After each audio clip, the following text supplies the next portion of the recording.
In today's tech video, we're gonna unbox it and give you guys a good look at it.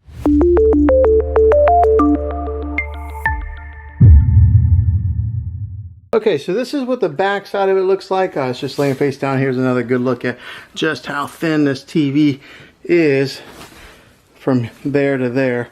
But this is where all the brains of the TV are. The ports on the back, you get a USB 1 right here, but also there's a USB 2 and 3. When it comes to the HDMI ports, that's what a lot of us will utilize. Right here is HDMI 1. There is your eARC HDMI, so if you are a gamer, that's where you're going to want to plug into right there. It's got a third HDMI hookup there, and then right there is a fourth HDMI. Also, it's got a spot for you to hook up your antenna if you're still doing that. Right there's your LAN port to hook up your Ethernet cable, a digital optical out, and then right here are an audio to hook up like some, it looks like it shows a picture of headphones.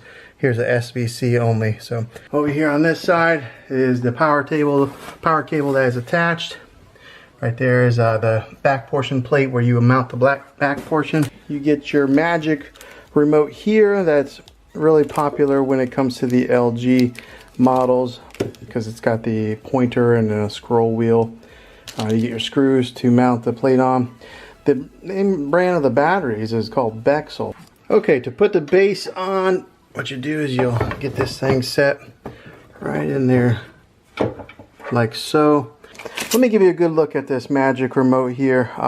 The preset buttons that they've already got pre-installed is Netflix, Disney Plus. Right there brings up like your LG menu. It's got an Amazon Alexa button, LG channels, and then Prime videos. I just set off my Alexa device talking about it. Also, it's got your home button, mute button, microphone so you can talk into it.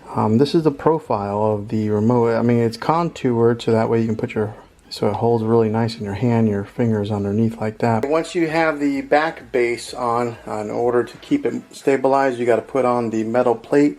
Now the way to do this is you got the front of it right here, you just kind of angle it and then position it just like that. Now there are 3 screw holes here to keep a watch on, so you're going to want to align the plate so that those 3 holes match up there, then screw your screws right in here to stabilize that plate.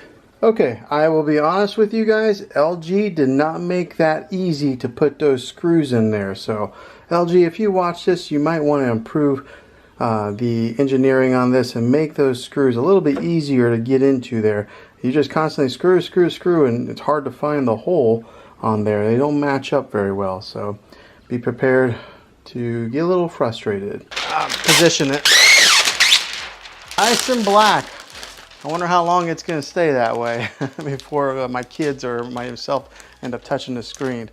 But let's go ahead, plug it in, turn it on, and get it set up. Okay, so we want you to press the circle or press the button right here on this remote. Okay, select installation method. The Magic. All right, so we're all paired up with the remote. And it gives you an option to either do the installation method with the mobile device or a TV. I'm just going to do it right here on the TV. All right, so then you'll come to the terms and conditions screen. Just click next. I went ahead and select all. I mean, who actually reads all those terms and conditions? And then click more.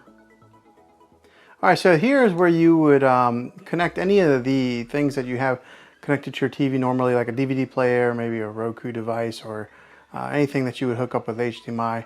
You would then get it connected to your TV and then click next. Okay, so the only thing I hooked up was a Roku device. As soon as I did it, it automatically recognized that it was an HDMI 1 and it named it Roku. So if you are hooking up like a PlayStation or Xbox, you would then hook that up now. And it looks like my Magic Wand just got recognized on here. The Magic Mouse, or whatever they call this. So that way you can scroll around and do it that way. All right, so if you do have a TV antenna, you can get it hooked up right here.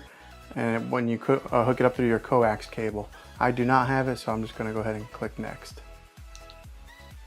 All right, so if you don't have a TV, or if you don't have any kind of cable or antenna hookup, you just go, I don't have TV service, and then you click next there. You enter in your zip code.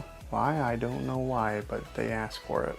All right, so also if you don't want to use the wand or the mouse on there, which to be honest, I don't know that I'm a big fan of it. You can actually just go ahead and click down and use the regular remote while you're pushing in the buttons.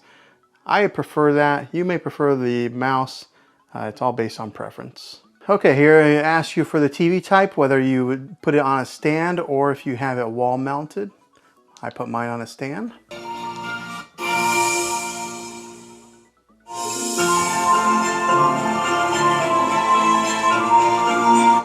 Okay, so you can see the sound difference there when you let the artificial intelligence take control there on the sound in the picture. It boosted the sound whenever I let it do the sound. I didn't really tell a difference on the picture quite yet. Okay, so if you have an LG account, this is where you would then sign in here. If you don't, you would then create one. Okay, next up, you'll come to this screen here. If you're wanting to install Prime Video or Sling, I'm not sure why LG only includes these right off the bat. Maybe they have some type of contracts with these two companies, but this is where you would sign into your Prime Video account and get it set up. Or if you have Sling, you would sign in here and then it would do app installation. Okay, since I have Prime Video, install the Prime Video app. I don't have Sling. Went ahead and put it in there and it's giving me the option to launch it or close. I'm gonna go ahead and close so I can move on to the next step. This is what your main menu looks like. Again, the magic wand automatically comes on, but it does have, this is what the new web OS that LG is offering now has. So if you look on the bottom, this is your home dashboard, connection guide. This is Apple AirPlay, where you would then connect your iPhone or your iPad or maybe even a Mac to your TV. This is a live TV input. This is where I have my Roku device hooked up to HDMI 1. Optical, this is if you hook up a sound bar or something to it.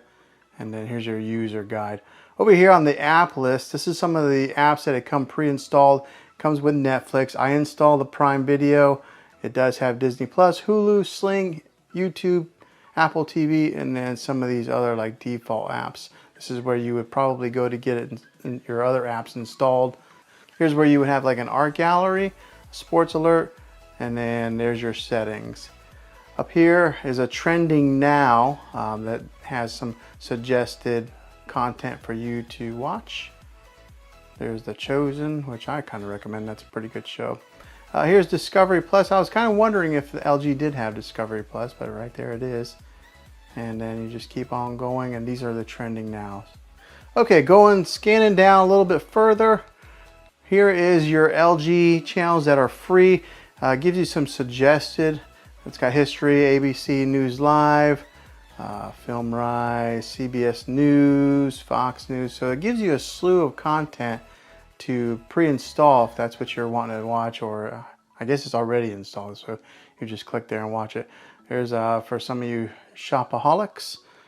Right here is some of the seasons on Amazon Prime, since I did connect it through, that it's recommending to watch. Here's some of your Apple TV programs. If you do have a subscription to Apple TV, has that offered there. Here's some of the new releases, and it's got the Apple TV logo on there. All right, and that's the bottom bar, so then you just scroll back up to go to the menu. All right, so just first glance at after hooking this thing up, going from a kind of a generic TV that was here on this dresser before to this TV, the first thing I did notice was the sound was incredibly loud for this TV compared to the other model that I had. And I think a lot of it does have to do with that that plate right there that projects the sound underneath the TV and then out to you. So it is loud. Just looking at it here on first glance, this is a nice looking TV. This is the OLED display. It's got a deep black to it, which I really like. I'll go ahead and put up the art gallery.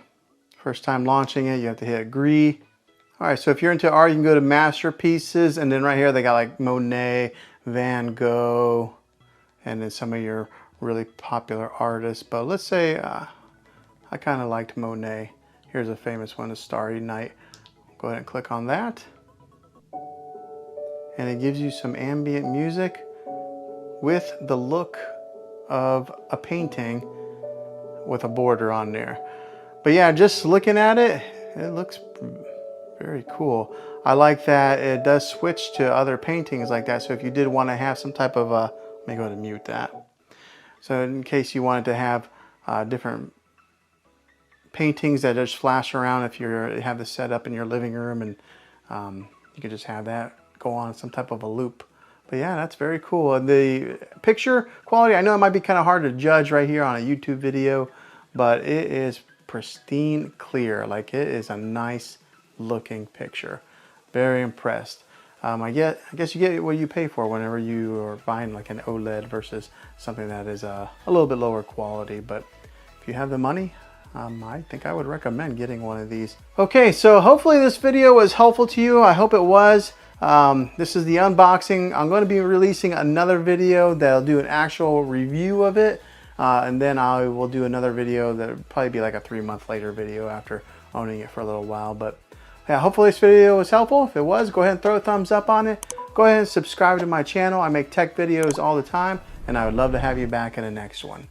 Until then, take care.